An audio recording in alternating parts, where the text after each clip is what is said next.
Avokat, ditën e sotme është zbardhur edhe ankesa që kompania e lobimit që mbron, po themi, interesat e Partisë Demokratike drejtuar ndaj institucioneve në Shtetet Bashkuara të Amerikës, dhe ndër të tjera ishte që duhet që këto zgjedhje të mos njihen dhe të bëhen zgjedhje të reja, por me qeveri teknike. Po që kanë kuptuar këta be fjallën të bëhen zgjedhje të reja, po me qeveri teknike, se qeveria teknike është ngritur. Qa kërkojnë këta?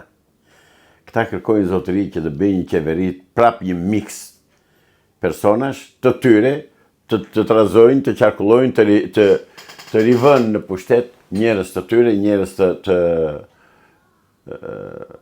të korruptuar deri në kock, qoftë PD-ja, qoftë PS-ja. Qa kërkon PD-ja? Pse i vjen tharë tani PD-s? I erdhi mirë Sali Berisha kur bëri marrëveshjen e 2008-s, që na shqiti?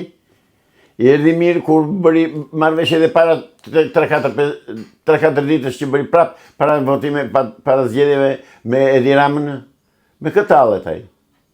Ora i mund tallet me gjithë simpatizantët e tij që i ka të betuar, ose me ata që i ka ushqyer, i ka kuar, edhe tani i përgjigjen ndereve që u ka bërë ai në kurrizë të pasurisë popullit, në kurrizë të demokratëve, në kurrizë të demokracisë.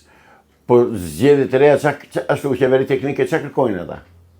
Qeveria teknike është bërë për inat të tyre. Dhe ata nuk do t'i pyesin njeri. As ata, as këta të këtij kriminalit tjetër që është në pushtet. Këta një lloj. Ta kam thënë dhe herë tjera, ta dëgjojnë prapë qytetarët shqiptar. Rilindja është rilindje e Partisë Komuniste të Shqipërisë. Prandaj ai vuri emrin Rilindje, ai nuk i vuri emër tjetër. Dhe asnjë gjë nuk ka bërë ai sharlatani që është në postin e kryeministrit sot. Asnjë gjë s'ka bërë pa kuptim dhe pa domethënie, për ata që kanë sy e vesh. Avokat, po pse mos të ketë një qeveri që të përfshin edhe Partia Demokratike dhe Partia Socialiste? Jo, nuk kanë të drejtë ato dy parti që të jenë në pushtet, sepse kanë 32 vjet që po e vjedhin, po e shkatërrojnë Shqipërinë. Asnjëra s'ka të drejtë të jenë në pushtet. Asnjëra, dhe nuk do jenë. Si mund të jenë në pushtet, pse nuk kanë vjedhur bashkë? Se ne këto po themi për ditë. Po, s'është e thonë, partia mund të qëndrojë, mund të ikin individët që kanë vjedhur. Po ideologjia dhe bot kuptimi atyre që janë në atë parti që ndronin pa tundur. Zotëri, sa vjet në një Enver Hoxha në pushtet? Në një 45? Po. Sa vjet ka Sali Berisha? Ka 33 vjet në pushtet. Se në pushtet është ai, si opozit dhe pozit pushtet është. Avokat, Enver Hoxha nejti me dhunë, Berisha ka nejt me zgjedhje. Berisha ka njërë me mashtrim dhe me demagogji, jo me zgjedhje. Është votuar.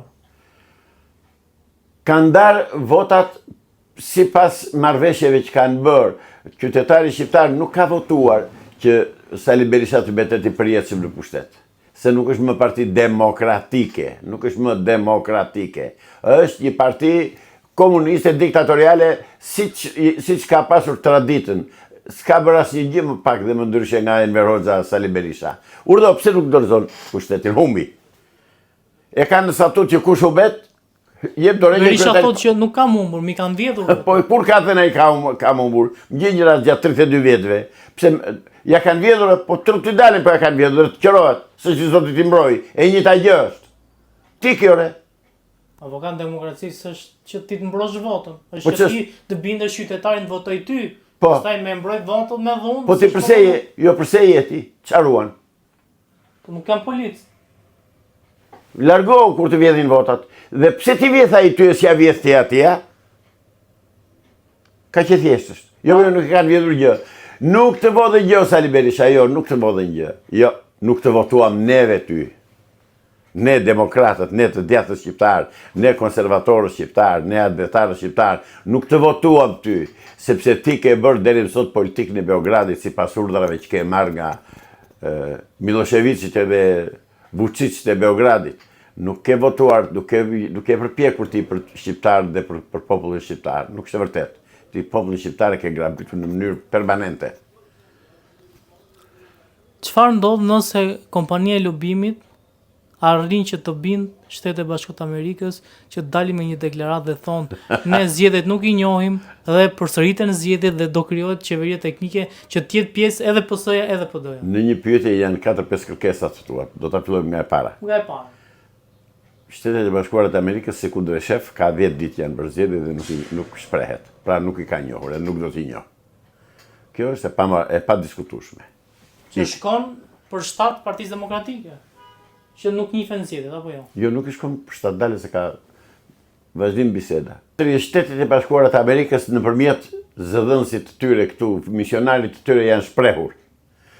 Partia Demokratike dhe Partia Socialiste janë partia e punës së Shqipërisë, nuk do njihen më, nuk do hyjnë më në pushtet, nuk do marrin pjesë në pushtet. Janë partia e punës. Janë shprehur, si të shprehen më, unë se kuptoj si e duan shqiptarët që ta kuptojnë që Amerika i ka abandonuar të dyja këto parti. Dhe si kundërshef, s'u avar fare, bën zgjedhje, s'bën dhe të vazhdoj. Po, a do kenë ndonjë deklaratë zyrtare të Shtetet e Bashkuara të Amerikës? Të gjithë ju gazetarët bëni një gabim thelbësor me mua. Më pyesni mua çfarë do bëjnë ata, çfarë mund të bëjnë ata. Mua më pyesni çfarë mund të bëj unë dhe çfarë di unë, jo çfarë mund të bëjnë ata. Nuk jam në kancelarit e tyre unë që t'jap mendim se çfarë do bëjnë. Logjika ime thot që heshtja i ka thënë të tëra. Ambasada amerikane në Tiranë po hesht. Ç'do të thot? Do të thot që nuk i llogarit fare për të gjallë, fare, nuk i llogarit. Dhe praktikisht kështu është. Ambasada Amerikane avokat ka gati 8-9 muaj që ka heshtur. Edhe me arrestimin e zotit Velie nuk ka reaguar dhe kjo në logjikën e disa të tjerëve është që për shkak sepse nuk kemi një ambasador dhe për shkak sepse ende nuk është dhënë direktiva se çfarë qëndrimesh do mbaj ambasada amerikane nuk po reagohet. Kjo jo për shkak se nuk do njohin ose do njohin zgjedhjet, nuk po reagojnë, por sepse nuk janë në kushte kur nuk ka pasur direktiva se si duhet të reagojnë. Zotri, ambasadat amerikane kudo në botë komunikojnë dhe kontaktojnë me burra shteti dhe me njerëz serioz. Jo me karnavale shqiptar, që quhen Parti Socialiste e Parti Demokratike. Këta janë karnavale. Heshtja e ambasadës amerikane flet më shumë se sa të fliste. Do të thotë që nuk i llogarit fare për të gjallë, ndaj nuk sjell dhe ambasador. Dhe në mënyra të tjera ambasada amerikane është shprehur për ata që kanë sy e vesh. Si mund të kontaktoj me Edi Rama që Edi Rama është dënuar në Shtetet e Bashkuara të Amerikës, zotri? Nuk është dënuar. Është dënuar që s'kemi atë punë.